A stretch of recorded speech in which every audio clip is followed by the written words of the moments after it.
श्रावण का पहला दिन एक बेलपत्र शिव को अपनी मनोकामना कर रोग धोग बीमारी तकलीफ कष्ट दूर करने के लिए शंकर के शिवलिंग पर अगर बन सके तो मंदिर में, आप लोग तो यहाँ हैं तो देवाधिदेव महादेव कंकर शंकर को चढ़ाओ, और अगर बेलपत्र नहीं हो तो बेलपत्र जो चढ़ी हुई हो उसी को धोकर वापिस चढ़ाओ। वापिस। और सावन का महीना है, दिल से बाबा को रिझाओ। सावन के महीने में 2 लोटा जल महादेव जी को चढ़ाने के लिए जाओ,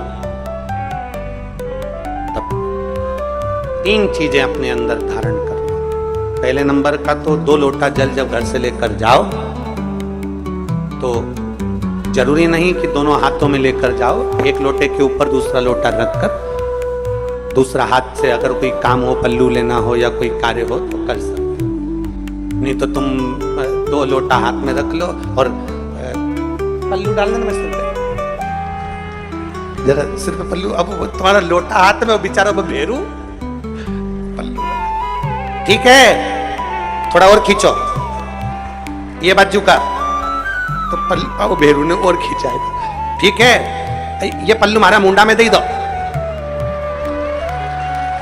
ठीक है।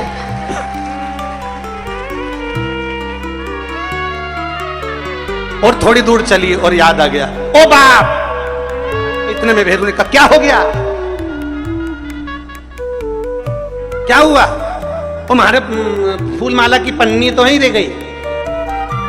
जरा उठाओ, उठाओ जरा, ये ले,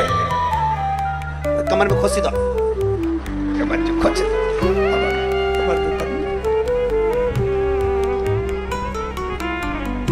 कैलाश पर्वत पे जाके रहूंगी, भोले को अपना। अब पति भी के अच्छा शंकर हुआ और अच्छा जल हुआ, तो निवेदन है अगर 2 लोटा हाथ में ना तो एक के ऊपर एक लोटा रखकर भगवान की भक्ति धारण करते हुए 3 चीजों में एक चीज जल 2 लोटा, दूसरा श्री शिवाय नमस्तुभ्यम का जाप पूरे सावन के महीने में से कम 5 दिन ऐसे निकालना कि बेलपत्री के पेड़ की छांव में बैठकर हम श्री शिवाय नमस्तुभ्यम की कम से कम 1 माला जरूर कर लें, जरूर। और मान लो अगर बेलपत्री का पेड़ नहीं मिले, तुम्हारे आसपास में नहीं मिले, तो फिर एक काम करना, शंकर जी के मंदिर की बेलपत्र मिली जाए उसको सिर पे, हमारे यहाँ कहते हैं आंवले के वृक्ष का, जब आंवला नवमी आती है ना, तो आंवला नवमी आती है और आंवले के पेड़ के नीचे जाकर भोजन नहीं कर सकते, आंवले के वृक्ष के नीचे नहीं जा सकते, तो आंवले के वृक्ष की पत्ती को सिर पे रख के भोजन कर लो, तो कहते हैं कि हजारों अश्वमेध यज्ञ के पुण्य के बराबर, भंडारे के बराबर भोजन प्राप्त हो जाता है। आंवले के वृक्ष की पत्ती, तो वो बेलपत्र भी मस्तक पर बाबा को प्रणाम कर फिर वही बेलपत्र का आनंद करते हुए भाव से उस बेलपत्र को मात्र शीश से लगाई लिया ना, मस्तक पर चढ़ाई लिया ना, तो भी भगवान की अविरल भक्ति प्राप्त हो सकती। और मान लो बेलपत्र भी ना मिले